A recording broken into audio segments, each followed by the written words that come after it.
Coming up on Entertaining Strangers, special guest artist Ernest Pugh. Thank you, Lord. Thank you, Lord.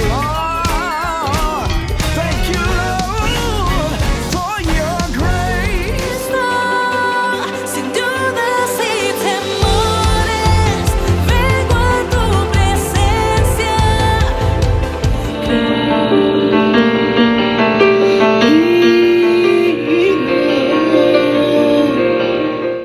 Don't miss it.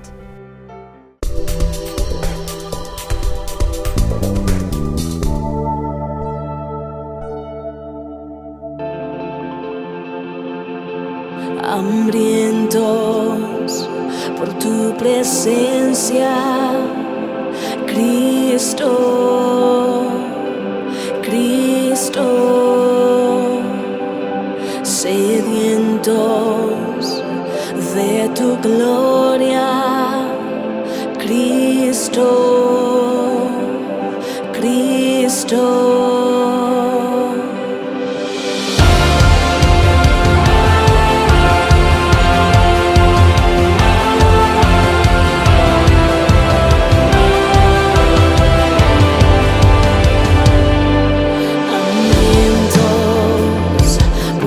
Presencia, Cristo,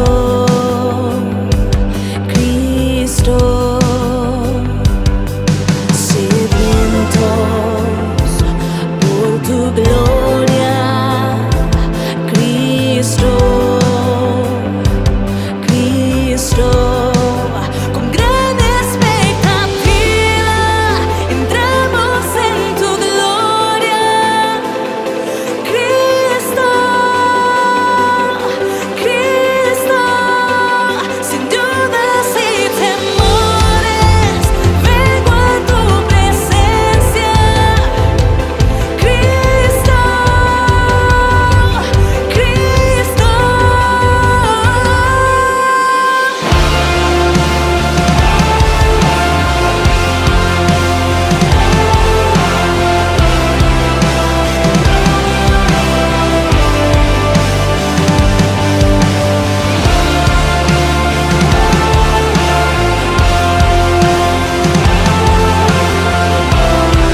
it that inspired you? Of course, you knew that you had a gift for music. What inspired you to continue to strive to do more, making each album go a little bit further than the previous? Well, always try to be the type of person that's like an ear to the ground, like the Indians, the native Indians, the way that they knew that the enemy was coming is they kept their ear to the ground and they could hear the horses. So what I try to really do is really feel for God to see what does the world need to hear right now? What are we dealing with? What is the current reality? And then I try to speak to that in the way that I feel that God would speak through it, looking through the lens that their father would look through. So for the person who's not an avid Bible reader or someone who may not actually attend church on a regular basis, what can they expect to get from your book? Well, they'll be able to get a lot of examples that I use. Even Jesus, when he spoke in parables a lot of times. Yes. And it was not thee, thou, and though. It was just like, for instance, I used the parable of the Good Samaritan, which is the springboard for the teaching in the book.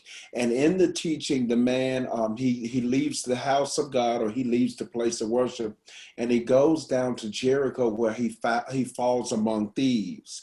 And they strip him and they wound him and they leave him half dead. And so there's a couple of analogies in the book where people pass by this man on the street and they did not stop to render aid or to extend themselves. Mm-hmm. And what's amazing is two of the people who walked past the guy, one was a Levite, one was the Levite, which is a teacher or a preacher and a worshiper, and the other one was a preacher. He was like, it would be like your bishop see you laying on the street and don't come and render aid. Does nothing. So, yeah. So what we say is we have to, even if you're not in the body of Christ, just as a nice moral, your moral compass will always tell you come to the help, aid, and assistance of someone who's in need. So I don't really make it very preachy. I make it applicable just for everyday situations in life.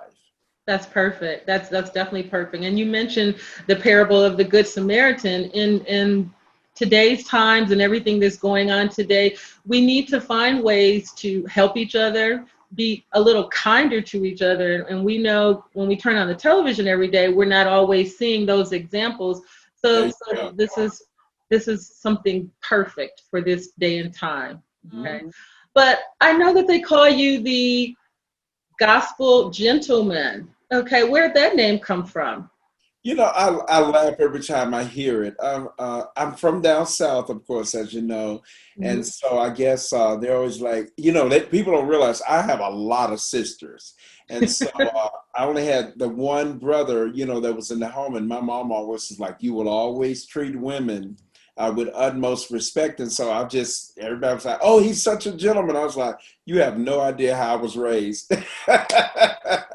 So, you had no choice, huh? Yeah, no choice. I thought maybe it has something to do with how you dress, because you just have this flair for dressing so fly all the time. I have very good stylists and people who make it look like that I really know what I'm doing.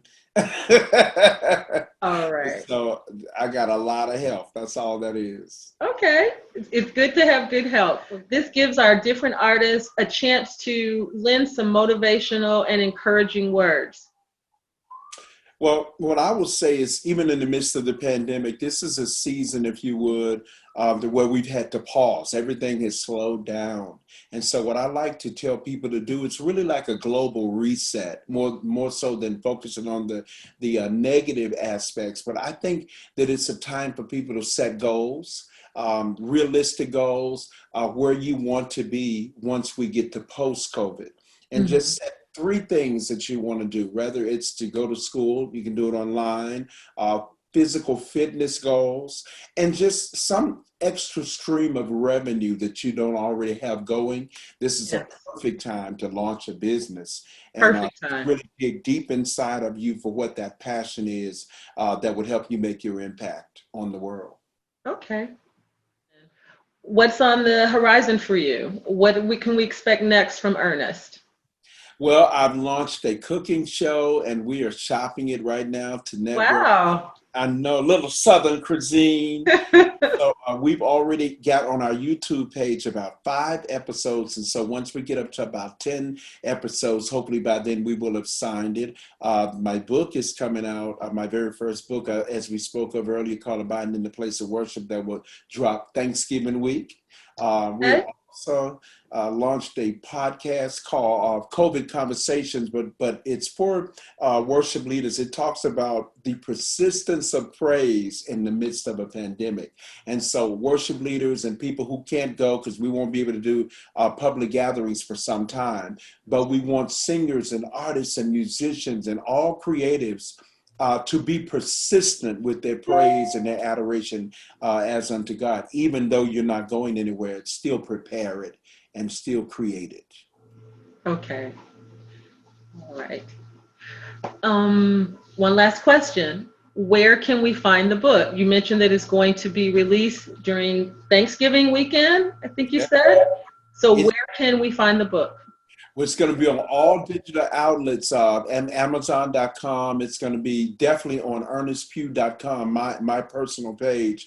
And then there'll be a link there to take you. But all digital outlets, there will be a physical book that you'll be able to get at www.ErnestPugh.com, which will come with the companion CD, but you will also be able to get audiobook. That will be available by way of Amazon.com. Just every way that you can think of that you can consume both music and books at this time. Okay. All right. Well, we want to thank you so much. We want to encourage everyone to be sure to stop in. Make sure that you pick up that book, Abiding in the Place of Worship, Wisdom and Insight for Today's Worshiper. All right. I've enjoyed this interview, and I'm sure the viewers for Entertaining Strangers will enjoy it as well. Thank you so much. Thank y'all for having me. All right. Bye-bye. Bye-bye.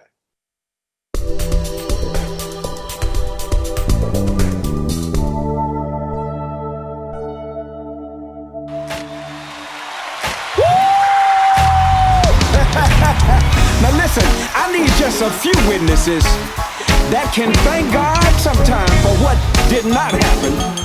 Y'all feel me on it? Listen, and once he brings you through it, you can say like I say, oh, give thanks unto the Lord, for he is good.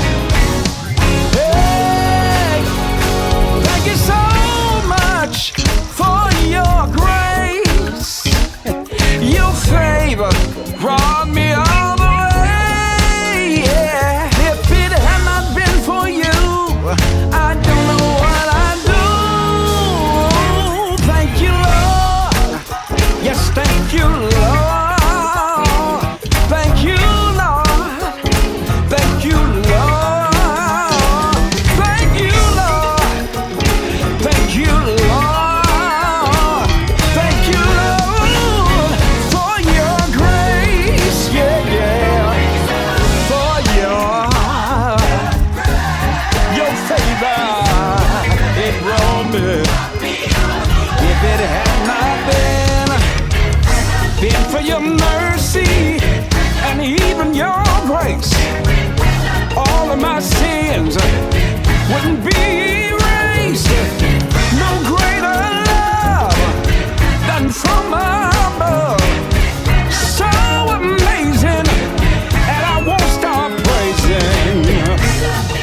Don't know what I do. Thank you, Lord. Thank you.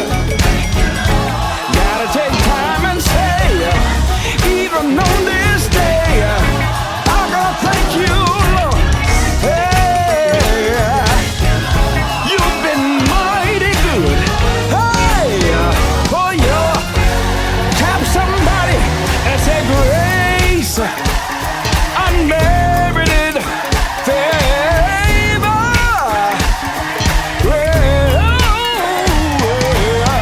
Grace that saved me, that raised me, yeah, yeah. If it had not been, don't know what. Thank you, Lord. Tap your neighbor, say grace. Say grace. Say grace.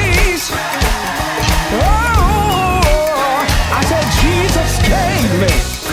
Unmerited favor when He gave His life. He removed all strife. Tragedies, they're a commonplace. All kind of deceiving. People are slipping away. But as for me, I can truly say that it was grace. Oh, if it don't know what I would do. Thank you, Lord, for your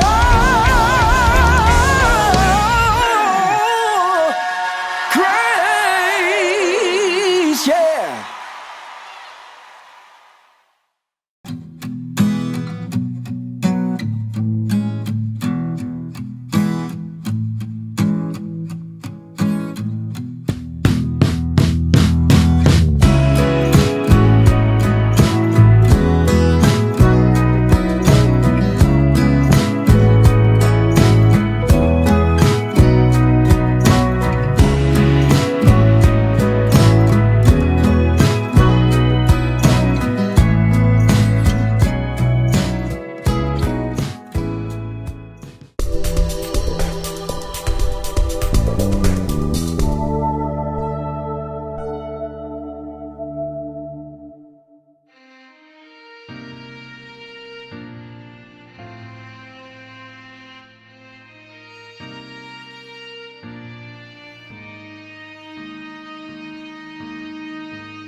Staying home in silent spaces, waiting on the world to spin, considering a moment's notice, breathing in faith or fear.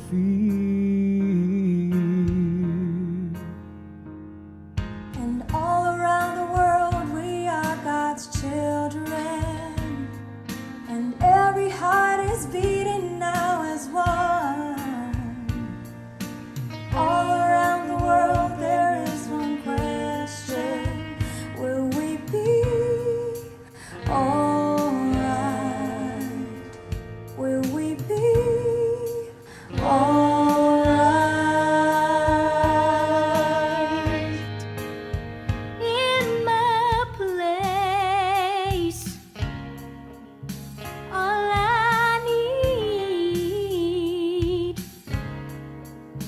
is the calm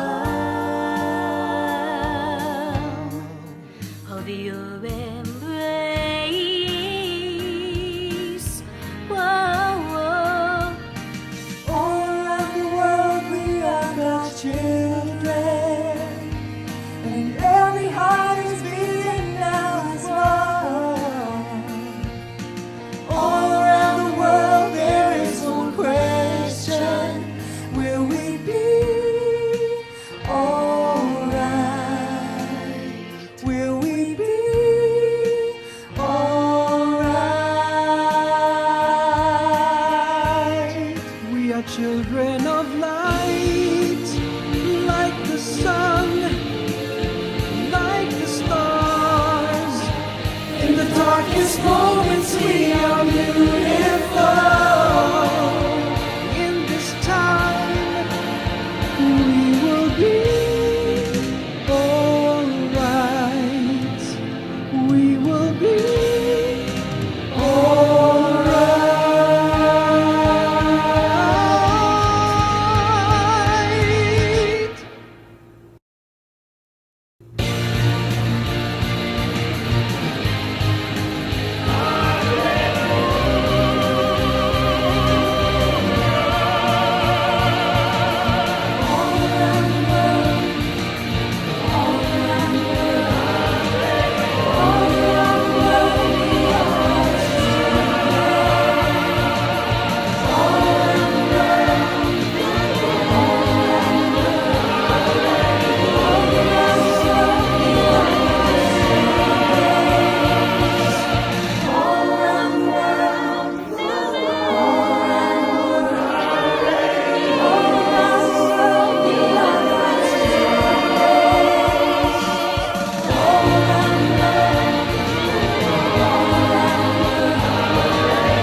Hey, it's Vince Gord.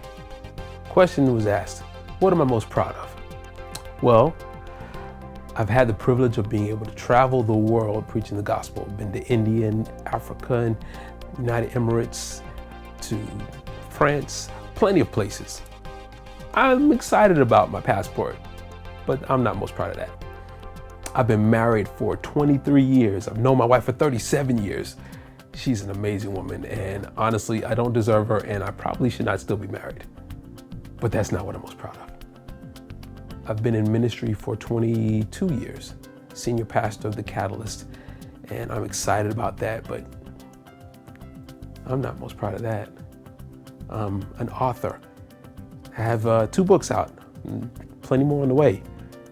I'm excited about that. But you got it. I'm not most proud of that either. What I'm most proud of is being a dad. I absolutely love being a dad, because being a father is as close as I can get to understanding the love of the Father and how much He loves us, and His compassion for us is so great that He gave me the opportunity to get a little glimpse of what it's like to be in His shoes, to love somebody that absolutely knows nothing about what you've done to plan to prepare for them, to love somebody who, when they're firstborn, doesn't actually really love you, they just love what you do for them. But over time, when that relationship begins to connect, how rewarding that is. I've done a lot of things, and I probably will do a lot more things. Some things I'm proud of, some things I'm not. But one thing that I am absolutely the most proud of is being a father. Friends, take advantage of the relationships and the connections that you have. Use them to push you and to motivate you into the next level of what you need to do. Vince Gord, talk to you later.